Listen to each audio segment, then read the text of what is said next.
दोस्तों नमस्कार। Colonel Ajay, CEO Ajay Astro Money Group first global astro finance digital channel से आपसे मुखातिब होता हूं। आज 2 फरवरी सन 2024 शुक्रवार। दोस्तों, अजय एस्ट्रो मनी ग्रुप देश का पहला चैनल 42 कम्युनिटीज 5 मार्केट पर लगातार अपडेट और विश्लेषण आप तक प्रस्तुत करता है। कल 1 फरवरी बहुत महत्वपूर्ण दिन था भारतीय अर्थव्यवस्था और व्यापार के उद्योग के लिए। कल भारत सरकार की वित्त मंत्री ने संसद में इंटरिम बजट पेश किया। आज के एपिसोड में हम चर्चा करेंगे कि कपड़ा उद्योग और कपास के लिए इस बजट के क्या मायने हैं। गौरतलब है कि बहुत महत्वपूर्ण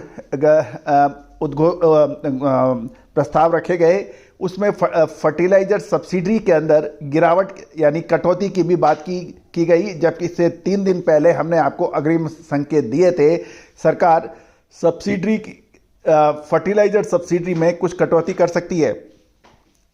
यूरिया की सब्सिडी में लगभग 7.5% की कटौती की गई और फसल बीमा के अंदर भी कुछ कटौतियां की। लेकिन कुछ महत्वपूर्ण फैसले कृषि उद्योग के लिए हुए, उसमें कपास एक शामिल है। जानिए पूरी रिपोर्ट विस्तार से। दोस्तों, आम चुनाव के महज 3 महीने पहले आए इंटरिम बजट में करदाता और मतदाताओं के बजाय विकसित भारत पर अधिक फोकस किया गया।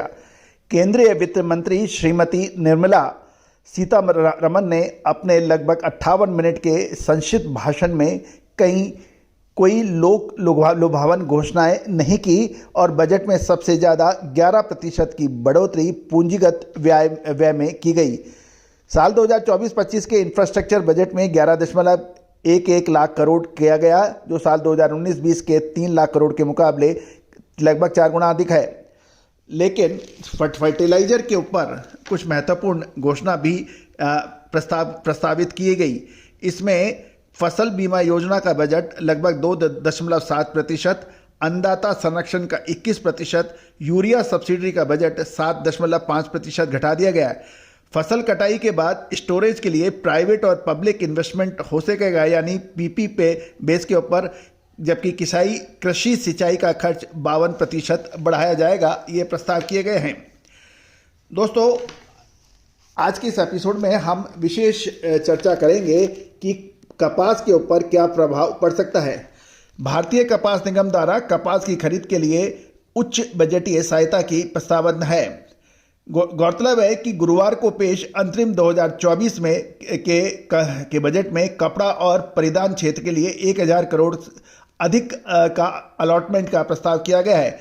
पिछले वर्ष देखें तो 3443.09 करोड़ की तुलना में इस साल 1000 करोड़ बढ़ाकर 4392.85 करोड़ के कुल अलॉटमेंट का प्रस्ताव बजट में मूल्य समर्थन योजना के तहत भारतीय कपास निगम द्वारा कपास की खरीद के लिए 600 करोड़ रुपए प्रदान किए जाने का प्रस्ताव किया गया है। हालांकि इसके लिए लगभग कोई आवंटन नहीं था। पिछले वित्तीय वर्ष में कपास की कीमतों में गिरावट के साथ सीसीआई अक्टूबर 2023 में कपास सीजन की शुरुआत के बाद देश के कई हिस्सों से किसानों ने न्यूनतम समर्थन मूल्य पर कपास की खरीदारी कर रही है।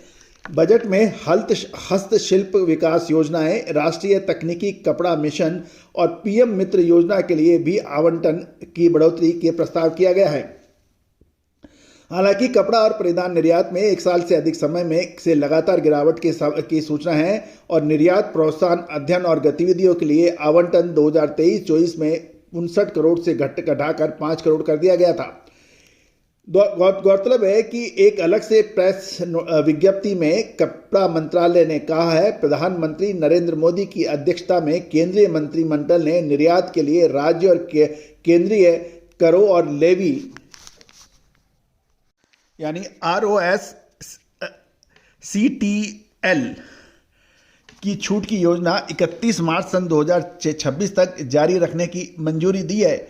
परिधान और वस्त्रों का ये कपड़ा क्षेत्र में दीर्घकालीन योजनाओं के लिए आवश्यक स्थिर नीति व्यवस्था प्रदान कर सकता है।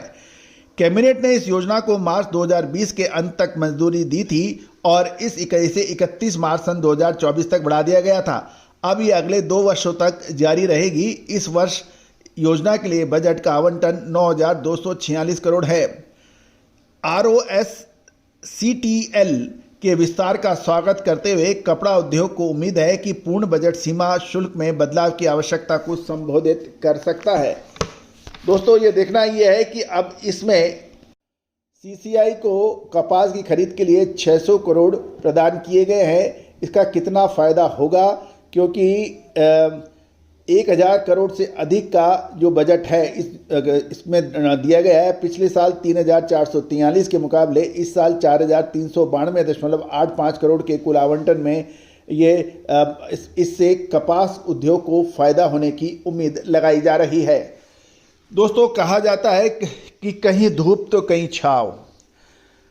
उद्योग जगत को उम्मीद है कि इससे कुछ फ़ायदा होगा। कपास के किसानों को उम्मीद है कि इससे कपास के भाव बढ़ेंगे। 3 नए रेल कॉरिडोर बनेंगे। इससे energy, cement, port connectivity, high traffic density corridor, ये सब बेहतर होगा।